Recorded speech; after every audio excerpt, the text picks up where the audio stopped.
અભય થઈને નિષ્પક્ષતાથી નિરપેક્ષ રીતે વાસ્તવિકતાનો અરીસો રૂપી સચોટ માહિતી લાવતો સત્યની સાથે અભય ટાઈમ્સ। દિવાળીના તહેવારને લઈ ભેસ્તાન પોલીસ દ્વારા જ્વેલર્સ અને બેંકોમાં જઈ ત્યાં સીસીટીવી કેમેરા અને સિક્યુરિટી અંગે તપાસ કરી અજાણી શંકાસ્પદ વ્યક્તિ દેખાય તો પોલીસનો સંપર્ક કરવો તેમ જણાવ્યું હતું। સુરતની ભેસ્તાન પોલીસ દ્વારા પોલીસ મથક વિસ્તારમાં આવેલા જ્વેલર્સ તેમજ બેંક ખાતે દિવાળી તહેવાર અનુસંધાની વિઝિટ કર્યા હતી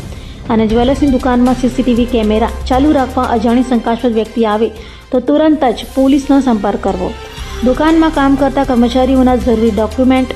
પોલીસ સ્ટેશન ખાતે જમા કરાવવા, પૈસાની લેવડ દેવડ વખતે જરૂર જણાય ત્યારે પોલીસ મદદ મેળવવા 112 નંબર પર કોલ કરવા તથા ભેસ્તાન પોલીસ સ્ટેશન ખાતે જાણ કરવાની સૂચનાઓ આપી હતી। તેમજ બેંકમાં પૈસા ઉપાડવા આવતા લોકોમાં જાગૃતતા લાવવા પોસ્ટર લગાવવામાં આવ્યા હતા અને ભેસ્તાન ચાર રસ્તા ખાતે વાહન ચેકિંગ કરવામાં આવ્યું હતું।